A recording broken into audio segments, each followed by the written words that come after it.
Stories about influential female figures in Buddhism are few and far between, but the story of Suba Damlo is one that stands out like a shining jewel in the Buddhist community.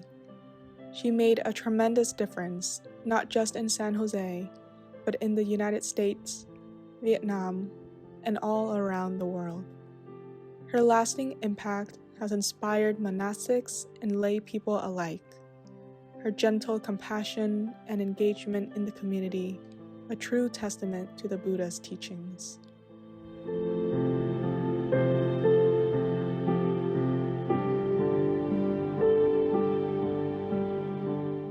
Born on August 4th, 1932 in northern Vietnam, Suba moved into Pagoda temple at only 2.5 years old because she would cry whenever her parents tried to bring her home.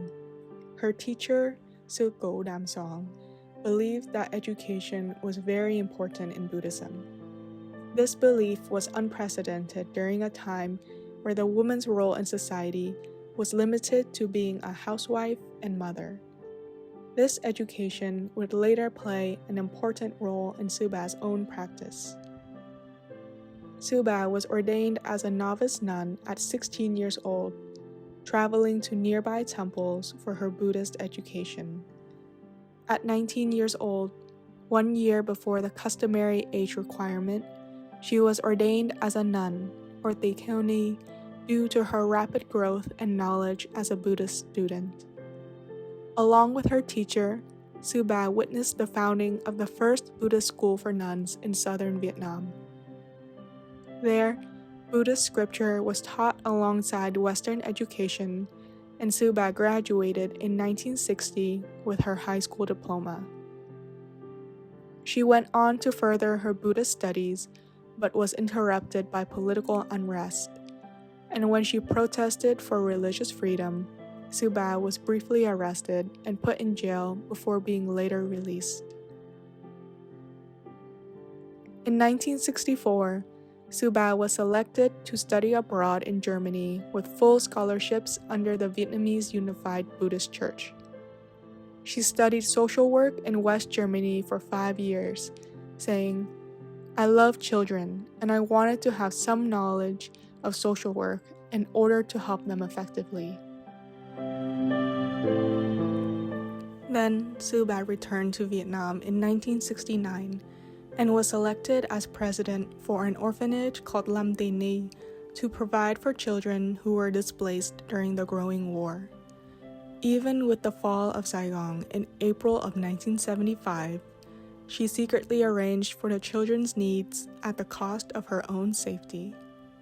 Fiercely loyal, caring, and selfless, she looked after others at all costs, even in moments of imminent danger and threat.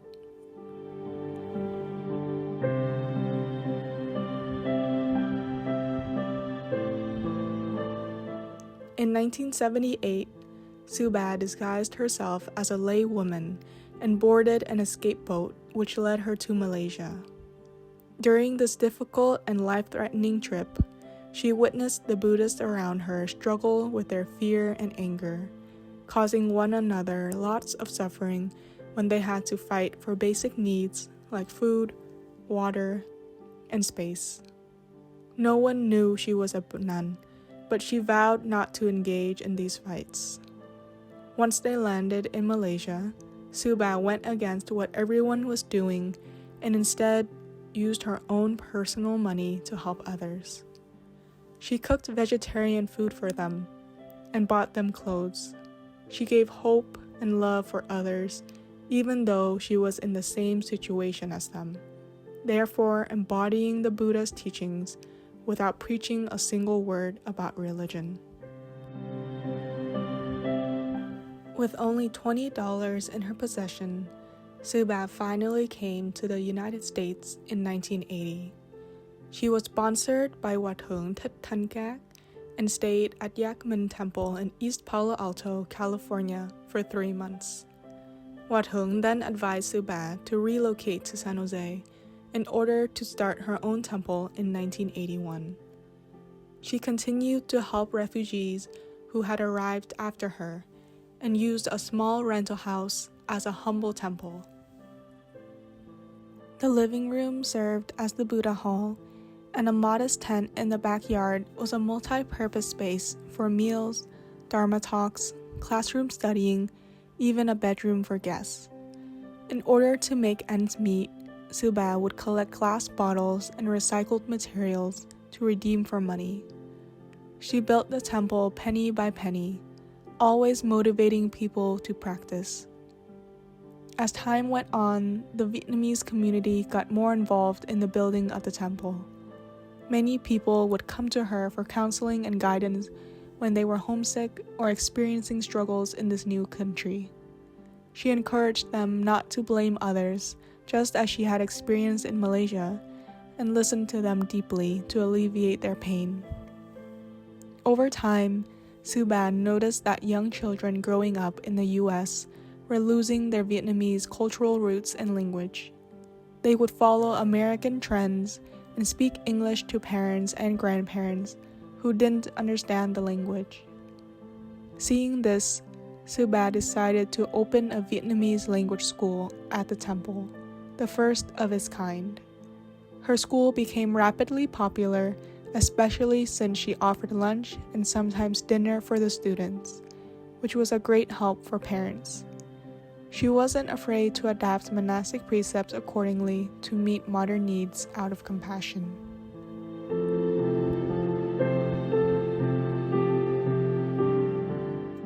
In 1985 and 1986, Suba bought 3 lots of land, which is this current location, to meet the increasing needs of a growing community. She established the first official Vietnamese nunnery in the United States, and Duc Vien Temple became a teaching institution for nuns and monks alike. She encouraged her students to attend local community colleges and universities in order to have a Western education.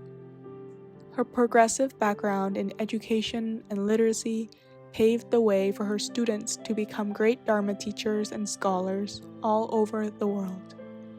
Some of her most notable achievements were translating sutras into common Vietnamese, making it easier for practitioners to understand what they were chanting, and giving weekly Dharma talks, allowing practitioners more frequent occasions to encounter the Dharma.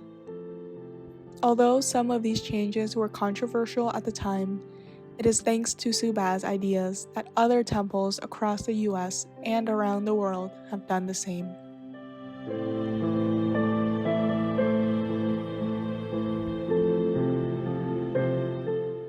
Later on, Suba hosted pilgrimages to important religious sites around the world, including India, China, Burma, and so on. She also went back to visit her root temple in Vietnam, honoring her roots and humble beginnings.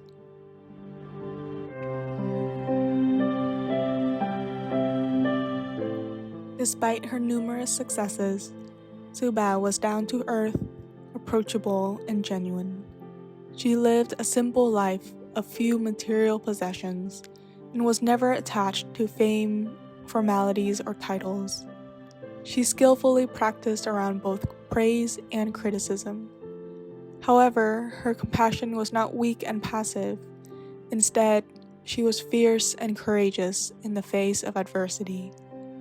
Even when others accused Suba of wrongful things, she was always determined to do what was right.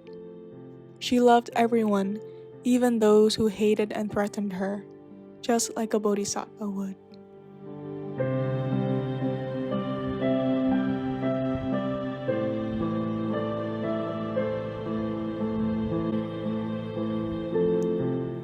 Suba passed away on March 26, 1999, leaving behind a rich legacy and tremendous gifts to the Buddhist community through this beautiful practice center, her teachings, and simply her way of living. Since then, the community has continued to prosper and grow. For example, new buildings such as the dining hall and monastic residence support the community during days of mindfulness, retreats, and daily practice. At the time of Suba's passing, she had only around 10 monastic disciples, but the monastic Sangha has grown to nearly 30 nuns today. The youth retreats have also grown to hundreds of attendees, and the Vietnamese language school has become a well-known institution for the Vietnamese Buddhist community. Aside from the primary location, Duc Vien Temple also has 2 additional practice centers, Duc Vien Tân Huyen in Los Gatos, California, and Duc Vien Tân Hai in Maui, Hawaii. These tranquil and scenic locations serve as ideal places for self-cultivation and practice for youth, adults, and monastics. The nuns of Duc Vien Temple have kept Suba's spirit alive in every Dharma project in the last couple decades. Her students are a true continuation of her teachings through their unwavering practice and determined service to the community. Though Suba was always at service to others, upholding monastic precepts and living with the biggest heart of compassion, Suba never expected anything in return. On her Memorial Day, we express our gratitude to Suba, our ancestral teacher, and aspire to practice in such a way so as to be a worthy continuation of her legacy, to give her the gift of our practice in gratitude for all that she has done for us.